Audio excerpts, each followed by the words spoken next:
one and only, the multi-talented Sandy Climan? I may be one and only because I am not multi-talented. And all I can tell you is you are the multi-talented one. I try to change things for the better through storytelling. You truly change things for the better because all of your products have nourished not only us in sustenance, but in spirit. Now I got a paid endorsement. You're probably a member of the Screen Actors Guild. You're going to cost me a fortune as I broadcast your comments around the world. Thanks very much. And, you always had emotion behind the business from its beginning, because how could you be in the flower business and not have emotion behind the business? Mm-hmm. But you've added this sort of contextual layer of emotion and happiness, and you've built a community. And I know that, whether it's the podcast that you're doing, and I've enjoyed listening to all of them. I just, bought Vicky Ward's book, The Liar's Ball. Oh, did you? Yeah. Actually, I went online after listening to one of your podcasts with her, and I said, oh my gosh, I really want to read this book. It's fantastic stuff. I spoke about you earlier today because Vicky Ward, our friend and an investigative reporter and journalist, came up in a conversation. She explained to me that she did a story a couple of years ago, and she worked like a dog on it. And she said she put 6 months of her life into it, night and day, weekends, and wrote this great story and had it published in a magazine. I won't say which one. And they paid her the most that they pay anyone for a story, which was $25,000. Which, by the way, is a lot of money. Think of your experiences in the entertainment industry, how you changed how your clients range from Robert De Niro to Robert Redford, Kevin Costner, Danny DeVito, Michael Mann, just an amazing roster of people that you developed good long-term relationships. And you taught them and took them by the hand and showed them how to monetize those brands and how to develop their brands to be the kinds of opportunities they wanted to be. And now journalists have to think like you thought many years ago in the entertainment industry about, okay, if I have an idea and I'm going to go put 6 months into this idea, I better be pretty sure what the audience is and what the monetization capabilities are. So she's thinking about, is this idea, who's my print partner? Is it worthy of a book, perhaps? Is it worthy of a feature film, a documentary, an audio, a podcast series? Is there another serialized version? And so she has to think as an entrepreneur now, not just as a journalist, but as an entrepreneur. I had this seedling idea, and she has to be her own agent, or will there be agencies that develop who represent talent like that to help them to monetize appropriately their hard work? Well, firstly, let me just say, Robert Redford, Robert De Niro, Kevin Costner, Danny DeVito, Michael Mann, and everyone else I worked with, because I helped run CAA for 12 years, they taught me, and I learned from them. And, look, I'm just a kid from the Bronx, and, I remember in Powerhouse, I was talking about that early days where Redford picked me up on the side of the road making the Milagro Beanfield War, and I was like on the side of a road with nothing there. And I get into the car, and, looks at me and he says, "You seem perplexed." To which I said, "Well, look, I'm just a kid from the Bronx and you're Robert Redford." And I said, "I'm just a Jewish kid." He said, "I'm Jewish too." And while he is not, and people have asked that question, he has many of the neuroses that make you very much able to do the things he does in the characters he has portrayed. But I'll tell you what I learned, and then we'll get to Vicky. One of my favorite stories was with De Niro.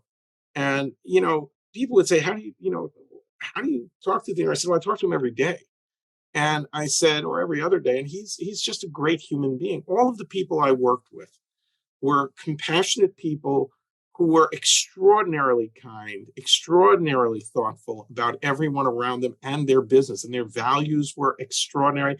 If there was a mistake, I remember once there was a mistake made in a contract, we won't go into which one, and the attorney said to me, "We're not going to point it out." And I said, "Yes, we are." And he said, "No, we're not." I said, "You're going to point it out, or I'm going to call the client, and he's going to tell you to point it out, because we are in a relationship with the people we do business with. Right. And we don't take advantage of them. They will eventually figure it out. And what are you going to do?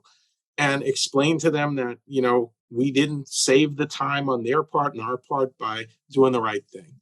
But I remember De Niro was making what were small films, Jackknife, Stanley and Iris. Probably the most renowned of that era was This Boy's Life, which was a remarkable film. And he gave me a script. And, I did a lot of things. I did business, I did agenting, I helped run the agency. And I never, it was always a privilege because I always thought it's the imposter syndrome. Why are you allowed to do this? and it was a particularly grisly script. I sort of remember snow, blood, stuff like that. The word non-commercial came to mind. And I said to him, as opposed to what many agents would say, which is, don't do it. I said, what do you see in the part? And he said, there's something in the character I've never experienced, and I want to have that experience. So it was a pure artist. I didn't go to film school. That's a pure artist. That's someone who is living their life through the roles they play to make themselves a more complete person and actor. And they want to learn from the part. And I think that with a Vicky Ward or others, in a way, they're now in the role of managing their own persona. But to me, there are several changes. There are people who help, journalists. But long ago, I said to the then CEO of the New York Times, you have an amazing brand, but the brands you manage are going to be as important as your brand. Yeah, so there's that. And then the other thing is, which I think is unprecedented, I was just at Davos, and what are we reading now? Politico, Axios, Semaphore just launched. We had Steve Clemens at the dinner we hosted. Ben Smith was at the Lazard Foursquare conference. And brilliant writers and investigative reporters can now build something they've never been able to build before. Everyone, including talent, we're no longer dealing with audiences and intermediaries. We are dealing directly with communities that you build. Yes. The audience is now a community, which is what you're doing with 1-800-Flowers. And a Vicky Ward, if she manages it properly, as Andrew has, you find this direct communication with people who so care about the important work that you do.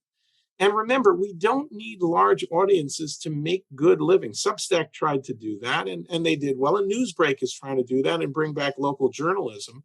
But at the end of the day, the ability to reach people who care authentically is our antidote to the misinformation that is often out there.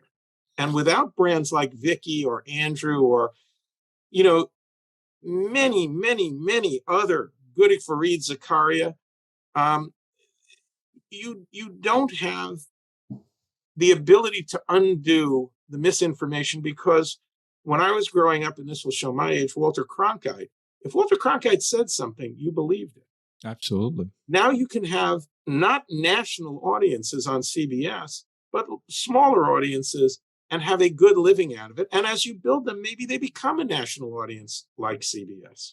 Well, what you say reminds me of our friend Seth Godin, who talks about the smallest viable audience. And he just turns the funnel upside down and said, what's the smallest audience you could have that's interested in what you're doing that makes it economically viable? And that's what you should target. Anything above that is gravy.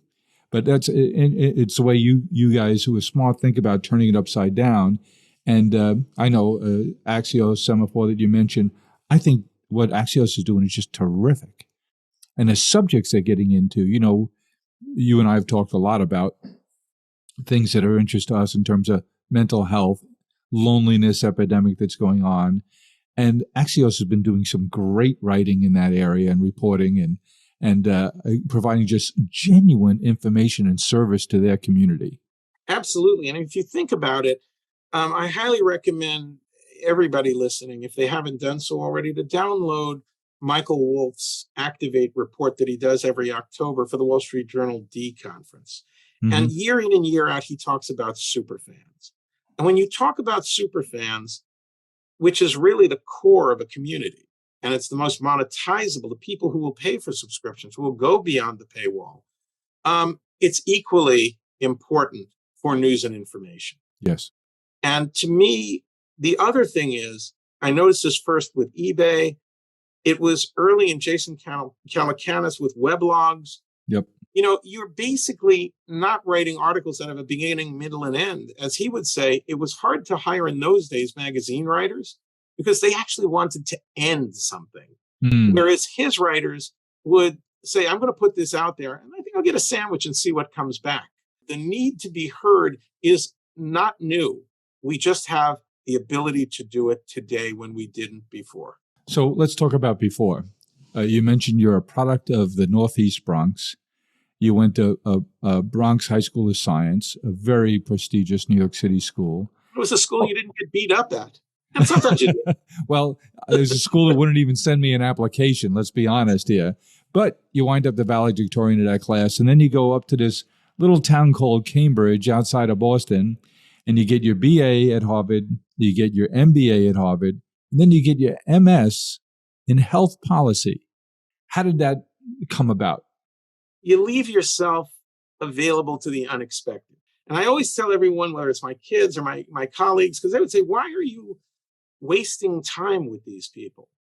Because out of that unexpected sort of serendipitous walk through the world, you make sometimes your lifelong friends. You learn things you otherwise might not learn. You can correlate things that you thought were uncorrelated. I'm a product of great good fortune. My mom was a ward clerk at Bronx Municipal Hospital, at Jacoby Hospital, where gunshot wounds were kind of what was going on. She literally filled out charts, but affiliated with it was the Albert Einstein College of Medicine, which was a private medical school. So I got the acceptance from Bronx Science, and in it, it's for reasons I still don't remember, and we're no then, it said you needed to do a directed research project. And I thought I had to do it right then, as opposed to junior year when the letter actually said you had to do it. So I took the number 9 bus down Eastchester Road to the Albert Einstein College of Medicine. And you have to imagine this is in prehistory. And, there's no security. And I walked into the medical sciences building, and I walked up to the second floor because it was the first floor you got to above the first floor. And I walked down the hall in the neurology department and walked into the office of a bearded, bespectacled, pipe-smoking Professor William T. Norton. He was working on the early structural work, understanding the myelin sheath, principally on multiple sclerosis grants, because that was the application. I said, can I stay? And for reasons that, once again, are the serendipity of life and what you have to pay forward, he said yes. And I spent 6 years between junior high school, and summers in college in his lab working on neurological experiments. That and being first in your class at Bronx Science gets you out of the Bronx. Now, my dad and I walked down Eastchester Road and into that drugstore. And I had this little, I remember it very distinctly. I can picture it exactly. This little kind of purplish blue bag with kind of like vinyl black thing. And it was not very expensive. The pharmacist came over and said, in the most condescending way, it makes you look like a doctor. And my dad said, well, he's going to college, and we wanted to get him something to take with him. To which the pharmacist said, where are you going to college? And my dad said, Harvard. And I still remember that. His entire body demeanor changed. And he said, maybe you can be a doctor. And we need to change for everybody that condescending, you can't do it attitude towards, show me what you can do and let me help you do it. Now, in my case, serendipitously, I went to Harvard and I was a chemistry major. I was the worst chemistry major in the history of Harvard. My advisor was Conrad Bloch, a Nobel Prize winner. He thought I was, he didn't quite say it in this way, but much like the pharmacist, he actually had reasons for thinking I was a complete waste of his time. And I took most of my courses in fine arts, and I was on the Lampoon. And I socialized, and I learned the things. I spent time beginning to understand what excited me. So as opposed to being on a path that everyone wanted me to be on, I think I got a sense of what my destiny might be, but no idea how to get there. And, the good news about chemistry is no one asks you how you did. When you say, what did you major in? And you say chemistry, they don't have a follow-up question. It's like, what was your thesis on or something like that? And my girlfriend in college, a woman named Joanne McManus, flippantly said, I think I'll apply to the School of Public Health. At which point, I don't know why, but I had 3 years and enough credits to graduate after 3 years, but I was treasurer of the Lampoon and I didn't want to leave.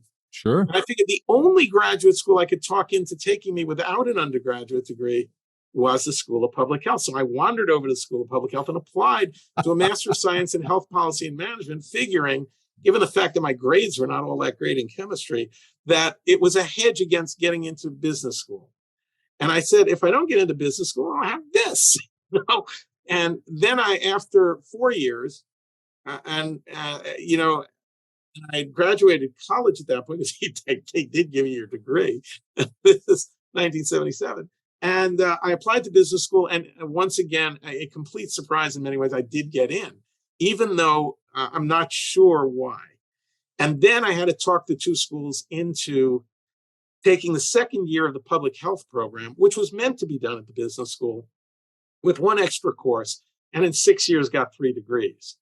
And then I was one of 3 people, I think, in my graduating class at business school and public health school without a job. And I've never been west. You were too busy. Well, I'd never been west of West Virginia, where I went to the National Youth Science Camp in my high school senior year. And it was 2 students from each state. My friend Tim Goligoski said, you're going to go to California at Christmas because you've never seen California. I'm not sure how my parents paid for any of this or how I did. I did work. And he said, I'm going to take you out driving because you're going to crash. You haven't driven in like 5 years. So we drove around icy Boston, and I went out to California and for the first time, other than in a driver ed course, really drove a car and saw what the beauty of, Southern California, and then tried to interview, which was very hard. And at the end of business school, I didn't have a job. And I literally got on a plane, came west, cashed in the bar mitzvah bonds, and interviewed with anybody who would see me. I mean, we had done Why LA? What was the attraction there? Just the weather? I said, if I could get somebody to pay me to watch movies and television, that's for me. Because ultimately, when you think about it, I was in the basement of the Fogg Art Museum, and Emily D.T. Vermeulen, the legendary professor of fine arts and Radcliffe professor, was teaching art history. And Fine Arts 13 was the beginning course in art history. She flashed up a slide of the Acropolis. And she said, how many of you have been here? 2/3 of the room raised their hand.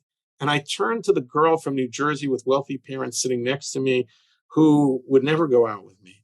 And I said to her, Greece is not your first trip to Europe. Greece is at least your second trip to Europe. And I had never traveled. I mean, the first time I used the passport was after school. I'd never gone anywhere outside the US. Whereas my children were literally, my son Joe flew to Spain with me at 11 months. And, to the world we lived in, people would take classes to go look at what a plane looked like, as opposed to the world we live in today. Sure. And, I learned everything I knew from books and TV and movies. I knew more about Paris than people who had been there many times because of the entertainment I had watched and paying attention in a meaningful, in a lean-in way to sort of immerse myself in those stories. And I figured this is the greatest gift, is to bring this to others. Back when you were working with De Niro, and he made that comment to you about when you asked him, what about this film interests you? And he said it was the character and it was ability to learn something about himself and to experience something he hadn't experienced before. There runs a parallel in terms of your experiences too. The indication is that he, in his craft, gets so into a character and that character's experience that they become a part of him. That is why every one of those clients was a master of their craft. Because, it's not like you turn it on and off like a faucet. You actually have to emotionally invest yourself. It's funny, I've been watching Costner on Yellowstone. Another client of yours? Yeah, but the Kevin I know is not the John Dutton on that series. No? And, John Dutton is a rough kind of guy. How he deals with his family, how he deals with his community. And I look at what Kevin has accomplished, and you think about the other roles that he has played and how diverse they are. When you choose being a thespian, being an actor as a profession, you are making a commitment to be authentic, to channel characters that you may know nothing about, to Or be maybe not even like. I remember once, we ran into Spike Lee, and I was leaving dinner with Robert De Niro, and Spike came up to him and said, "You didn't do the right thing." To which he said, "I just didn't see myself in that character." And I don't know all the reasons he didn't do that. Danny Aiello did it, and he did it brilliantly. You sure did. But people make choices. If you have the luxury of making choices on creative issues as opposed to financial issues, and some people who need to do it on financial issues actually still don't. So it was Marty Baum was one of the partners at CAA. He started in vaudeville. And when Mike and Ron and Bill were in the television business, Marty was the anchor. He had Peter Sellers. He was the anchor for the film business. He also was the only agent for Sidney Poitier. Wow. And if there are many people I miss Sidney Poitier. I mean, very few people have the historic stature and impact of a Sidney Poitier. And a deep, deep man in terms of his thinking, his sense of history and where he sat in that continuum of history. Well, I'll give you two sort of images of Sidney Poitier. I was sitting with him, and we won't go into what the difficult family tragedy was of the person we were sitting with. And I was making small talk because you had to fill the time because you're all sitting there with someone's personal tragedy in their family. And Sidney was there with me, and it was my boss, and it was just us. And we started to talk about libertarian economics. And he wanted me to explain more completely libertarian economics. And I said, well, the fallacy with libertarian economics is that we all start from the same starting point. So it's all merit. Mm-hmm. To which he looked at me with extraordinary laser-like gaze and said, tell me about it. I grew up indigent on Cat Island. And, come from Cat Island to being maybe one of the most revered statesmen, entertainers in the world, civil rights movement, a man whose dignity we should all aspire to. Yep. And, then there was a story at Marty's. So Marty was his agent. And, Marty actually started in vaudeville. It was amazing. There were still people who could touch. I actually dealt with people who dealt with Louis B. Mayer and Irving Thalberg. When I started in my career at MGM, we hired Sam Marks, who had been hired by Irving Thalberg as the story editor at MGM, and that was like one of the most powerful positions in Hollywood. He bought all of the books and plays and everything else. Yep. So Walter Mirisch got up to tell a story, and he said Marty called him, and he said, "I have a young actor, a black actor, and he needs a job. His wife is pregnant, and he has no money." And he asked him to have him audition for a role, a small role in a film. And of course, Walter said, of course. And Sidney went and auditioned, and then nothing.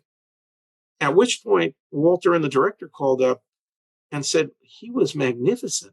We offered him the role. And Marty called him and said, well, why didn't you take the job? You need the money. To which he said, what the character represented and what the character said was not dignified for a black man. And I will not say those words. Interesting. And he's a man who needed the job. He desperately needed the job. Yeah, and I've never criticized talent that wants to go to work for money. I've done those deals. I remember once, we won't go into which of the clients it was, but he had done a film that I had brought him into. And it was one of those films where it didn't represent the full, it was well made. It was brilliantly made. But it was, I remember there was a poster with the naked body of a woman and then his face and money raining down on it on a bus. And I said, should we change that? To which he said, remind me why we did this film. And other than it actually was well written and it was hugely successful. I said, for the money. And he said, let them do it. And his attorney at the end of this, who handled his wills and estate, called me and said, you've just refunded his retirement. Thank you. Now, you mentioned CAA in those days. CAA, give us a little color there, Sandy. How did that happen? It was very different than any other talent agency at the time. And it came from nowhere and became the powerhouse in the entertainment industry. How'd that happen? Well, I think what happened was, I'm blanking on his name, who was supposed to be running the television division at William Morris, was not given the job. And Mike and Ron and Bill and others, Roland Perkins was the first president of CAA, Mike Rosenfeld.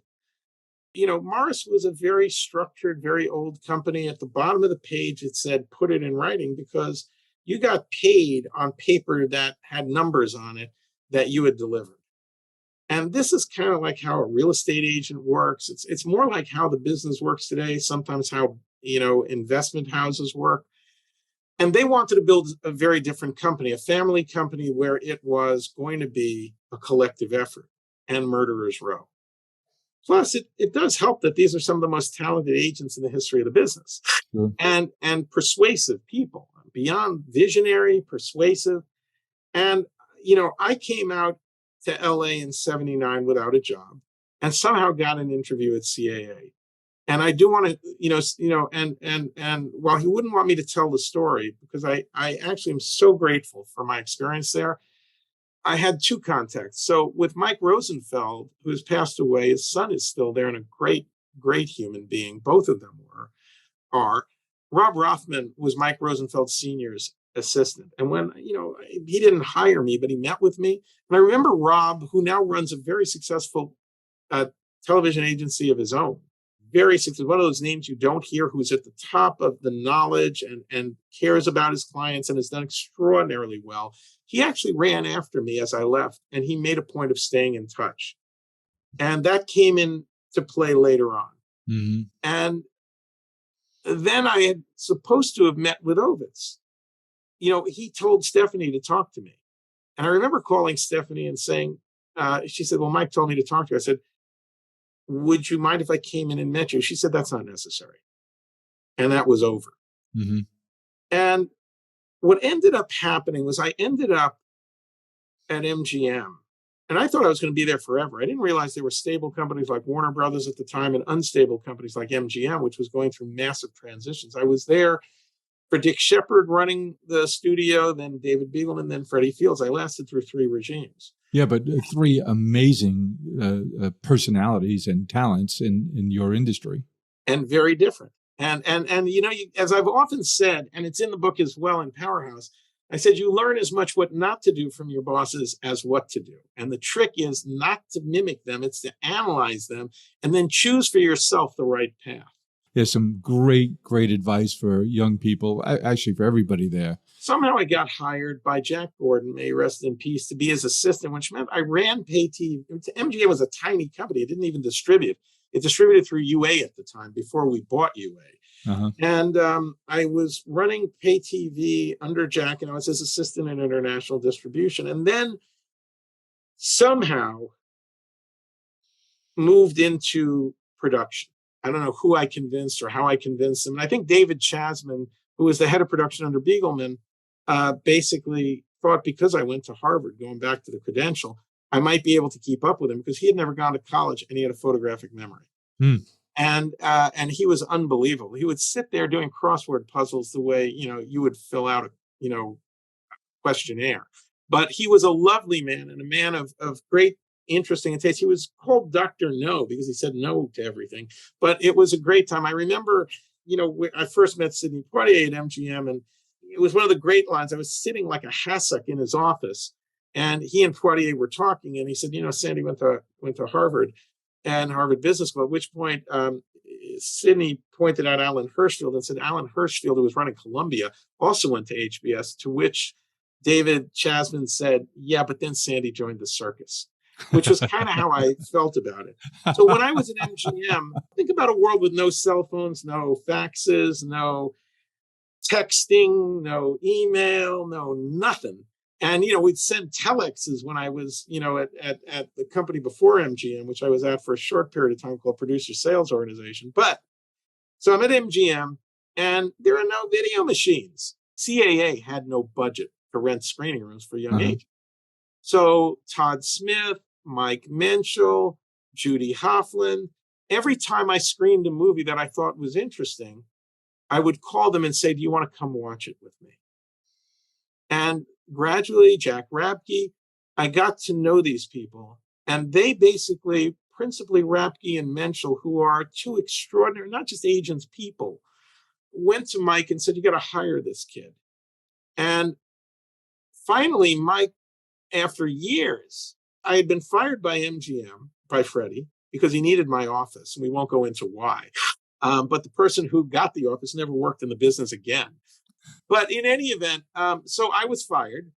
And one of the things I had done, we had gone in to pitch. So David Gerber, nobody really wanted, who was probably 50% of MGM's television business. But nobody in the movie business wanted to deal with them because movies and TV were like, dealing with TV people was in those days a major step down and seen as not relevant.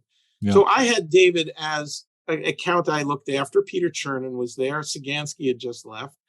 And Jeff Sagansky. And I get fired by Freddie, which was more of a real estate deal than a performance issue. And the MGM publicity and marketing department, which is a tiny company, Deanna Wilcox said, we're going to do something. Now, in those days, as I say, there's nothing online. There's just Variety and the Hollywood Reporter. Third page of the Hollywood Reporter was an article, third page, that printed my resume. Unfortunately, the headline you can't control. And the headline was Climan ousted at MGM by Fields. At which point I said, I'm not important enough to be ousted. It's like more like, showing the door like a mouse. And David Gerber calls. We had pitched Freddie on a movie, what ended up being a TV pilot called Lady Blue. I was pitching a female Dirty Harry.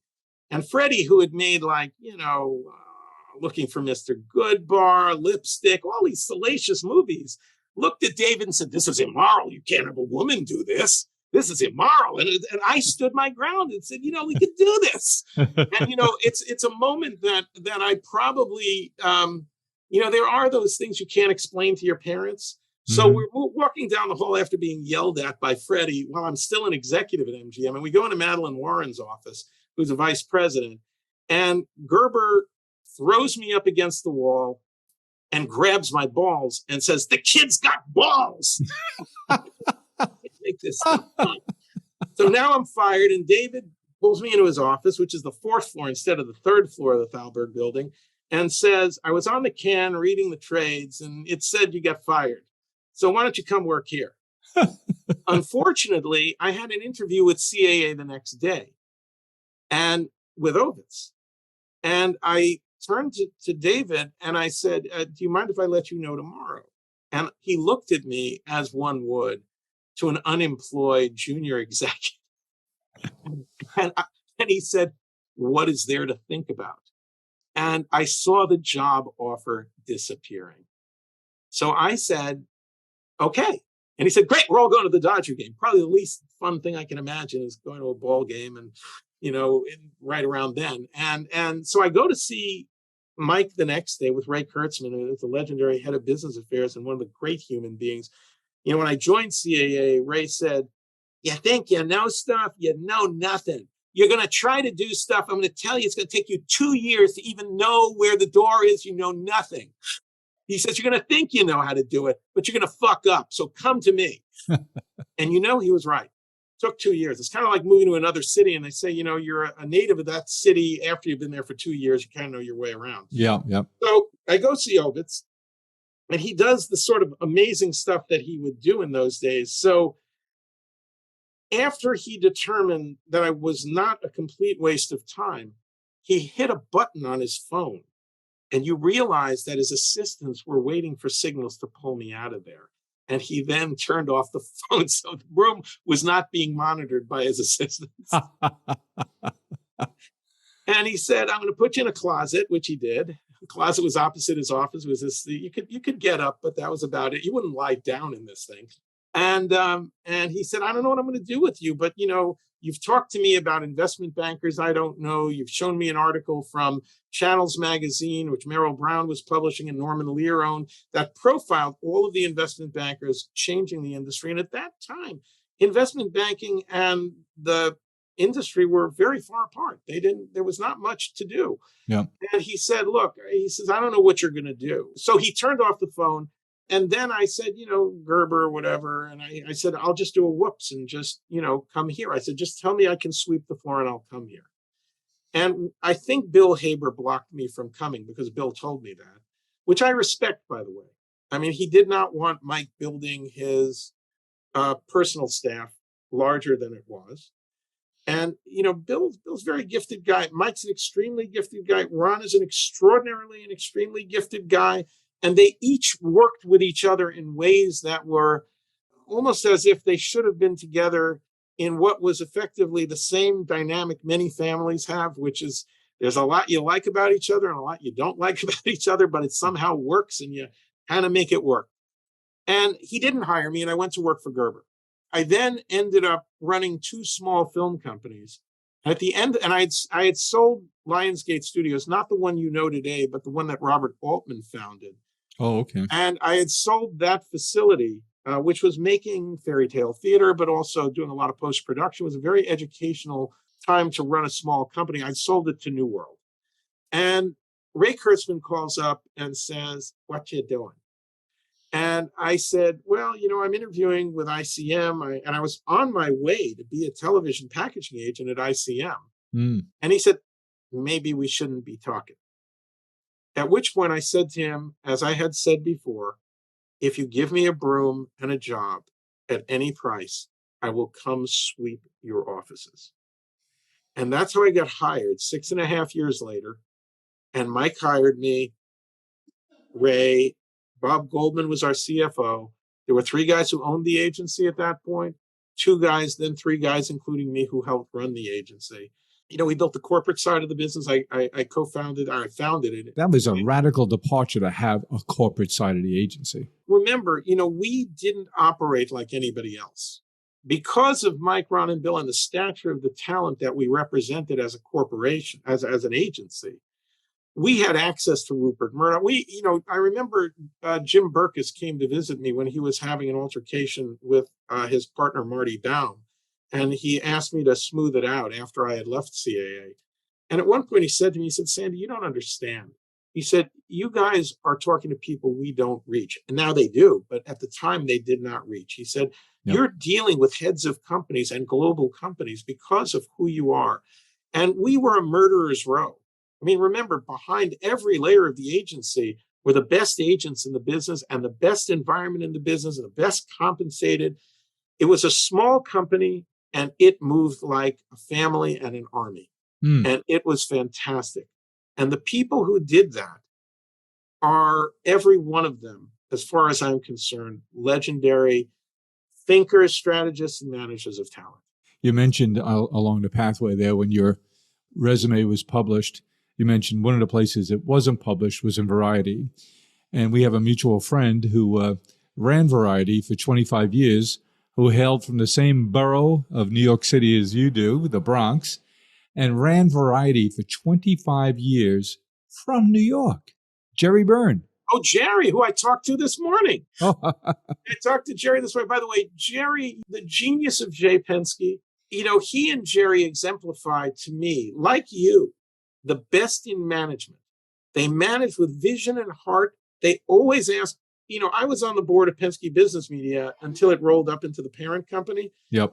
Because I had introduced Jay to Dan Loeb, not for funding, but Dan eventually, when Shamrock pulled out of the financing of the acquisition of Variety, Jay had already bought Deadline, but the next acquisition was Variety. Dan called me up one day and said, I know you, but I don't know anybody else in the entertainment industry, really. Who should I meet? And I said, well, there's the obvious candidates, but there's young guy Jay Penske, and I think the world of him. You should meet him. And he did. And then when Shamrock bailed at the 11th hour on the acquisition of Variety, Dan wrote the check. And he once said it was one of his smallest deals. It was one of his most profitable deals. And it was one of the best relationships he ever made in a company that he funded. And they're friends to this day. And I ended up on the board of Penske Business Media. And I never was in a discussion with either Jay or Jerry, but a lot of it was with Jay. He didn't ask under difficult circumstances what the right thing to do was. Mm-hmm. When provoked by people who had strong personalities, you know who I'm talking about. He always did the right thing, and he still does. That's great. And he's turned that into a far-ranging, data-centric, global enterprise that is the future of entertainment. People think of it as entertainment journalism. It is far more than that. It sure is. It is the data that runs and the back end that runs the entertainment business. I bet our listeners would like to hear how you think about what our friend Jeff Sonnenfeld introduced in December at the last Yale CEO Institute Summit, which was the ChatGPT story generation capability. And then what about you've been involved in 3D early with U2 3D, the metaverse, immersive entertainment. What can we expect in the next couple of few years? The impact of these new technologies will be around us yearning for, wanting to be immersed and entertained. I used to be the youngest guy in the room. I still think I'm the youngest guy in the room, which is truly delusional and very hard. But my goal is to give back. And what I see going forward is the following. And one of the things that has been marvelous in the 23 years since I made up Entertainment Media Ventures and convinced people it meant something, which I'm not sure that it does. But the bottom line is we try. Look, I've hosted heads of state. I go, why are they? By the way, the best one was when I was hosting King Abdullah from Jordan after the first year of the Syrian refugee crisis. And I was talking to the protocol office for the Jordanians, and I said, and I know King Abdullah from the World Economic Forum. By the way, one of the most amusing moments was he was walking down the hall of the Seyhaf Hotel, which is a diplomatic hotel there. And I said, King Abdullah, and three guys ran at me that were very large. At which point, King Abdullah said, Sandy, and they stopped, which was very fortunate. But they said to me, I said to them, why did you ask me to do this? And they said, because we know you will get it done. And then they said, would you mind partnering with Mark Burnett? I said, absolutely.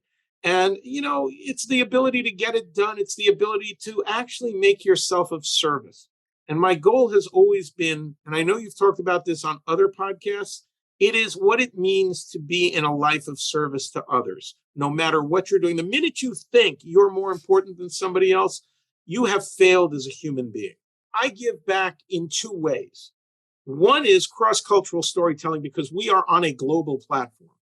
We are developing tools that, as I'm helping the Saudi Film Academy think through their future, I say, don't look at legacy models. Look at what the future of digital technology will bring. Put that in the hands of your extraordinary young population. Train them for the future, not the past. Leapfrog. And the genius will rise. And the other is, I want to create jobs, because I see us in a dark place. And whether it's America or the world, and the only thing that, social media fails us, media fails us. You know what doesn't fail us? Communities, religion, and wanting to make a better life for your family.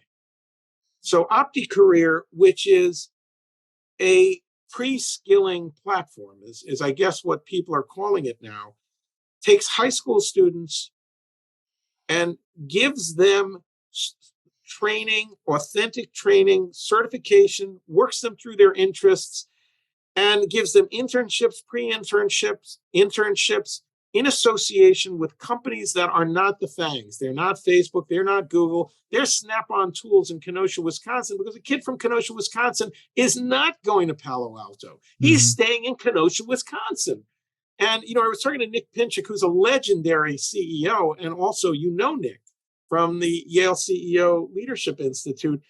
Nick is America to me. He's a Vietnam vet. He makes the best tools in the world He touches 1 million people when he sells something like 80 Snap-on jackets a week at full price, because people want to have Snap-on on because they're so proud to work with the best tools, and the people who know. Yes. But I said to him one day, I said, how much of what you're doing is digital? He says, what do you think a car is? It's a computer. And, so they have, every company has needs that are being unmet. There are hundreds of thousands of unfilled jobs. And, I was talking to one professor at a major Ivy League school, and he said under 7% of the entering class actually are liberal arts majors. We have entire divisions that have no students.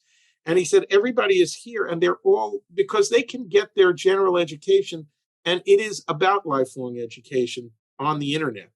What they want is a path to give themselves and their families a better life.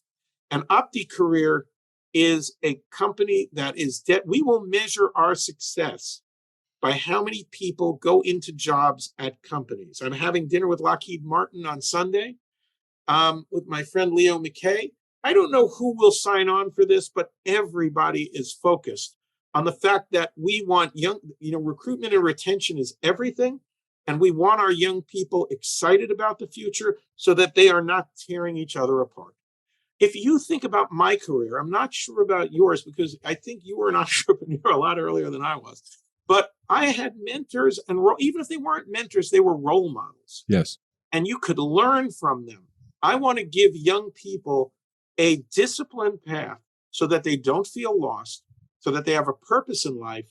And at the end of it, whether they go to college or go right into the workforce, that they are not functioning members of society, but people who are fulfilling their lives in work and home communities where they are very happy with the quality of life they have. I had a chance to play golf this weekend in Palm Springs, and I had a young caddy assigned to me who's a terrific young man, 22 years old, just graduated from Kansas University as an Evans Scholar, youngest of 6, tough household, tough upbringing, but somehow it produced this wonderful young man. And your program would be so appropriate for people like him, because we did a lot of chatting about careers, and because he hasn't worked other than as a caddy growing up, because he was good at it and he's a good player. He was a captain at a Kansas University golf team. He didn't really understand all of the possibilities of career path. He only knew baker, lawyer, doctor, Indian chief. He didn't know all the other possibilities. And my recommendation was to go work someplace, just get into a company and learn about all the different avenues, all the different paths. And that's what your program at OptiCareers with your partner, Albert Chow, are doing. They're creating an opportunity for people from different circumstances to get a peek into what that big world is like out there, so that they don't feel locked into the things they think they know are the 2 or 3 or 4 career options that they have. There are so many more, but they just have to get educated before they get educated. Well, the interesting thing, and I know we're going to wrap up, is say that you're gone from this earth when the last person who remembers you is gone from this earth. Mark Damon hired me when nobody would hire me. Richard St. John's told Mark Damon to hire me. Mm-hmm. Jason Rabinowitz looked at how much I was earning and what was going on as I was a second secretary at Producers Sales Organization, and he said, come to MGM. I didn't care how much MGM paid me, and they paid me less than they paid people who worked in clerical jobs in the lab. But they said, we know you're here for another reason. And Jack Gordon gave me the entry. David Chasman elevated me. David Beagleman, I learned from Beagleman. I learned from Fields. It didn't matter what happened. From there, I ran 2 small companies. Robert Chester gave me the opportunity to run Lionsgate, not the Lionsgate, but the other Lionsgate. And at the end of that, Mike Ovitz hired me. Ron Meyer took me under his wing. Bill Haber, as much as he would look at me as part of Mike's entourage, I learned enormously from him, and he was quite kind to me, as were Bob Goldman, Ray Kurtzman, and all of my colleagues at CAA. The Universal, where Ron and Edgar Brofman, and eventually Frank Biondi, who I miss terribly. And at the end of the day, after that, in my own business, there are people who have constantly changed my life. Some of them in places. I own a piece of an Indonesian film company. How does that happen? You're working with young Arabic, brilliant creators in the Middle East. I know producers who have won Academy Awards. I was allowed with my friend Michael Mann, who saved me after I needed a job, and he took me in as his partner. And, we produced The Aviator together, which meant I sort of sat around and was in awe of Marty Scorsese, Leo DiCaprio, and Michael Mann. Because, if you look at it, it's zebra, giraffe, hippo, brick wall. I'm the brick wall. So, it's like, what But doesn't fit? produced that wonderful movie, which won the Golden Globe for Best Picture. What an exciting opportunity that must have been. Well, but the point is, in your life, people change your life. My goal is to take young people, and I'll tell you one last story. So it was 2019, just before the pandemic, and Hamish Norton, who I went to college with the year after me, William T. Norton's son, called me up and said, we're having a memorial service for my dad. Would you come? And it was a small group. In fact, they were all researchers from all over the world, and they all talked about what Professor Norton, who was in the science community an icon, but everywhere else no one knew who he was. And I walked in, and Bob Ledeen, who worked in the next lab, was there, and I introduced myself, and he glazed over. And I went up to speak, and I spoke about paying it forward. And he said afterwards, you were the kid. You were the kid in the lab. And I said, yeah. Back there at Albert Einstein School of Medicine. And the bottom line is, we need fewer bullies, more people who are good colleagues, good values, caring people with leadership of quality, as opposed to leadership in the ways that we know it shouldn't be. And that's what every one of us, and I know you do this, that's what every one of us has to focus on. Well, Sandy, you're a gift. Every time I run into you, and I've run into you in Europe, on the East Coast, on the West Coast, in the Middle East, and I always light up because I get a chance to talk to you, learn from you, and hear stories that I learned so much from. And my takeaway from today was early in our conversation, I want to make sure that I talk to the young people at Flowers and to my own kids about being available for the unexpected. And that's one of the many but endearing lessons of your life, and one that I'm sure our listeners will take away today. Thanks for being who you are, being so generous with your time, and sharing with us your genuine wisdom. Well, thank you for being an amazing friend. Thank you for all you do for so many. And you have an extraordinary family. You have been a gift to everyone. So, if people are listening, all I can say is there's a lot of talk about actually the fact that we need to do better. From Jim and myself, and I'll speak for Jim, activate that. Actually go figure out ways, random acts of kindness, ways to invest yourself, whether it's family, friends, or even those you've just met. When someone looks like they are in trouble, don't pass by them. Find out if they are, and then help them.